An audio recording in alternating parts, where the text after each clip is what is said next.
In Brightmoor, Detroit, Tess arrives at the house she booked online. The instructions say she'll find the keys inside the lockbox, but when she opens it she finds it empty. She immediately calls the booking agent for help, only to be sent to voicemail. After leaving a message and ignoring several calls from her ex, she notices that the lights inside the house are on. Tess rings the bell and to her shock, Keith opens the door. He explains that he's currently renting the house, and they realize that the agent accidentally double-booked the place. Since it's raining pretty heavily, Keith tells Tess to come in. Then Keith shows Tess's confirmation to prove he's telling the truth. Tess calls the nearest hotel to try to get a room, but unfortunately it's already fully booked tonight. Keith overhears this and points out there's a medical convention in town, so he doesn't think there'll be rooms anywhere. He convinces her to share the house for the night and even lets her have the bed because he can sleep on the couch. In the bedroom, Tess finds Keith's wallet, so she takes a picture of his ID before giving it to him. After taking a shower, she returns to the living room and discovers Keith waiting for her with wine. Tess turns down the drink but agrees to chat for a while.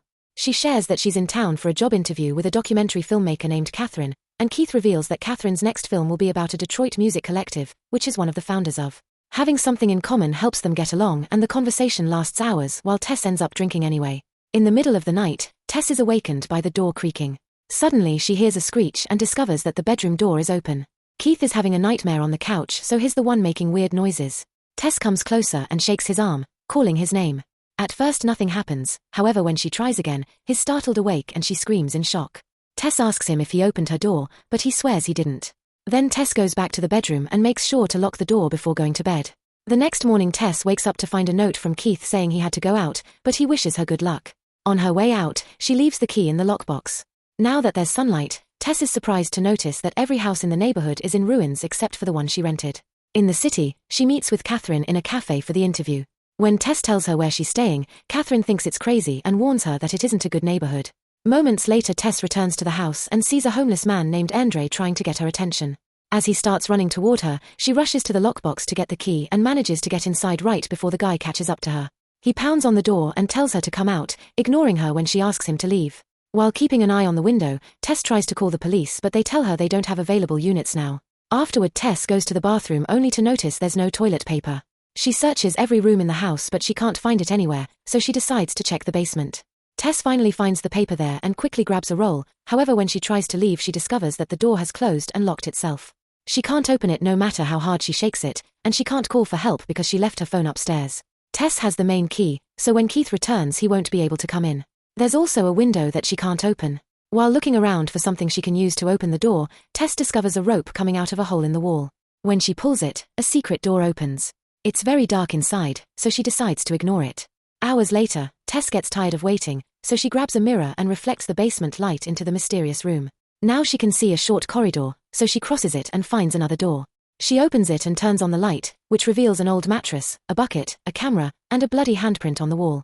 Tess is so horrified that she rushes back to the basement. Suddenly someone pounds on the main door, so Tess looks out the window to confirm that Keith has finally returned. She pounds on the window until he hears her and he manages to open it from the outside, so she can pass him the key. Seconds later they're both in the house and Tess tells him about the mysterious room. Keith doesn't think it's weird because basements are supposed to have junk, but Tess wants to leave. He quickly stops her and convinces her to wait a few minutes, since he wants to go to the basement to take a look and he may need her help if he gets stuck too. After a few seconds in the basement Keith stops responding, so Tess goes downstairs to investigate. The door is about to close again, but this time Tess manages to stop it. She rushes upstairs and drops the keys on the table before grabbing a chair that now keeps the door open.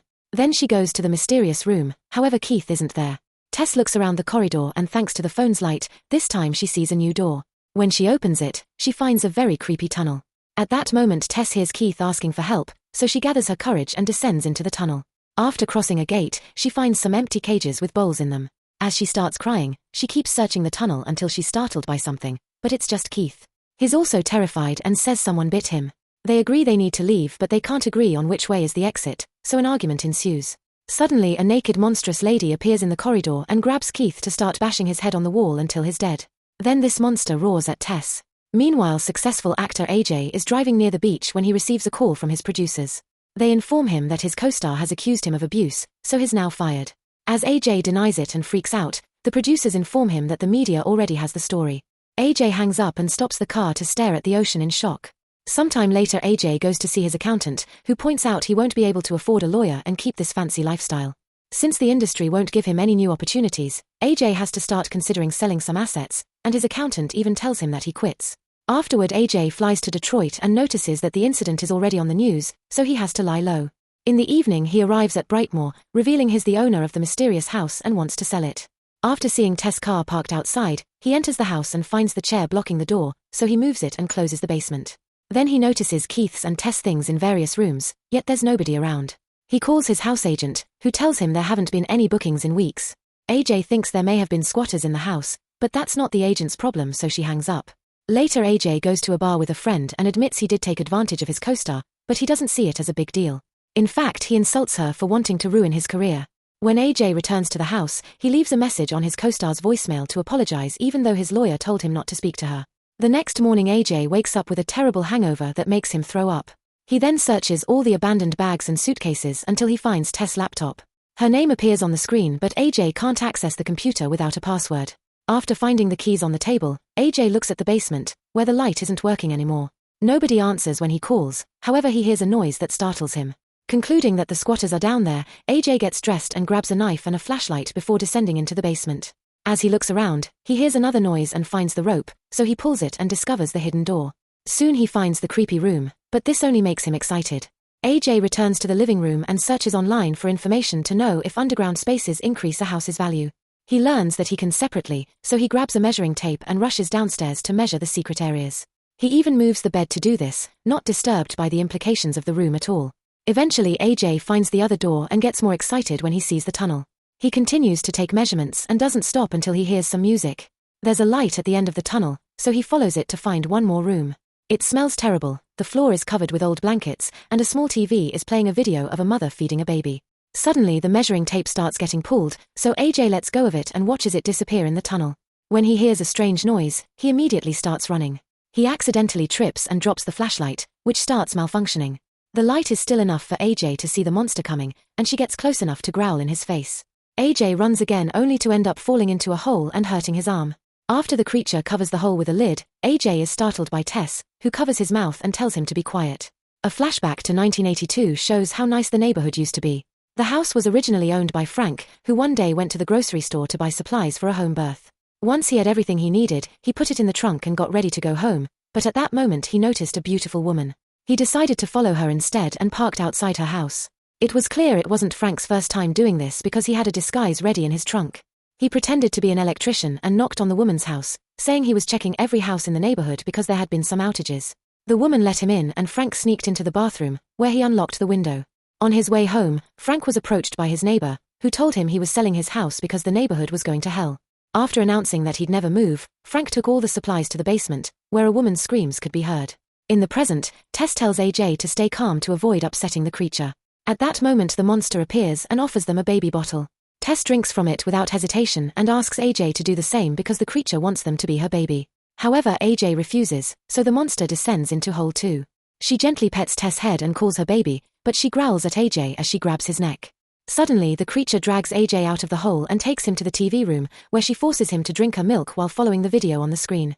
Since the creature left the lid open, Tess grabs AJ's flashlight and jumps until she manages to get out of the hole. As she advances through the tunnel, she accidentally steps on the tape and the noise alerts the monster. Tess runs as fast as possible and returns to the basement, but unfortunately the door is locked and kicking won't open it. Then she decides to break the window and crawl out of the building, which is taking her too long. Luckily, Andre shows up to help her get out right before the creature could grab her. Andre tells Tess that he knows about the monster and that she should leave without AJ, warning her that there's something even worse in the house. Tess insists she has to help AJ, but Andre explains that the creature can come out at night and will attack Tess if she sees her. In the basement, AJ leaves the TV room and searches the tunnels with the light from his phone. Eventually, he finds a bell connected to a power line, so he follows it until he finds another door. The creature soon comes after him, but she quickly leaves when she sees him standing by that particular door. Then AJ enters this new room, which is full of trash but also clothes, furniture, and another TV. On a bed, AJ is startled to find an elderly Frank, who makes some gestures to ask for water. AJ hands him the bottle but can't understand the next gesture, so he just brings the night table closer to the bed. Then AJ keeps looking around and finds a bunch of old VHS tapes. He watches them and discovers they're recordings of all the women Frank abused in that basement. A horrified AJ starts yelling at Frank, who pulls out a gun from the night table and self-deletes. Meanwhile, Tess leaves town and goes to the nearest gas station, where he borrows a phone to call 911. When the police arrive, she takes them to the house and tells them what happened. However, the cops don't believe her and refuse to break into a locked house without a warrant, so they leave. A desperate Tess breaks a living room window to get back in the house and grab her keys. When she gets in her car, the monster comes out of the building growling, so Tess speeds up, repeatedly rams her into the wall until the creature passes out. As Tess heads back inside, AJ grabs the gun and leaves the room. He's startled by something in the tunnel and opens fire, only to discover he shot Tess in the hip. AJ immediately carries her out of the house and they notice that the creature is gone. Since AJ lost his keys in the tunnels, the duo runs away until they find Andre, who brings them to his hideout and shares the story. Frank was a serial abuser who never left the neighborhood and took all his victims to the basement to impregnate them. Then he started to impregnate the babies too, creating a copy of a copy of a copy. The creature is the result of all this inbreeding. She was born in the basement and has been living there for 40 years. AJ is desperate to help Tess because he wants to prove he isn't a bad guy and wishes to fix things with every person he's hurt. However, Andre wants them to stay hidden until sunrise, saying they're safe there because the monster has never entered his hideout. Suddenly, the creature bursts into the room and captures Andre. She rips his arm off and proceeds to beat him to death with it. Tess and AJ immediately run away, but they can't jump over fence because of the barbed wire. They climb the stairs of a water tower and when they reach the top, AJ pulls out the gun. However, he accidentally drops it, so he decides that Tess will be his distraction while he escapes. When the creature reaches the top too, AJ grabs Tess by the hair and throws her off the tower, telling the monster to get her baby. The creature immediately jumps too and she's the last thing Tess sees. After a few seconds, AJ looks down and sees the bodies on the ground. He comes downstairs and finally finds the hole in the fence, so he can get out. He picks up his gun and takes a closer look at the bodies, only to discover that Tess is alive. It turns out the creature acted as a shield and cushioned her landing. AJ apologizes to Tess for his betrayal, saying he panicked. When he helps Tess move, the creature wakes up and captures him, pressing her thumbs into his eyes before splitting his head in two. Afterward, the monster makes some sad noises because she sees Tess' wound but can't help her. Tess picks up the gun and points it at the creature, who responds by calling her baby and touching her forehead. Tess still shoots her in the head to kill her and finally gets to leave. Make sure to subscribe and turn on notifications so you can watch more videos like this. Thanks for watching.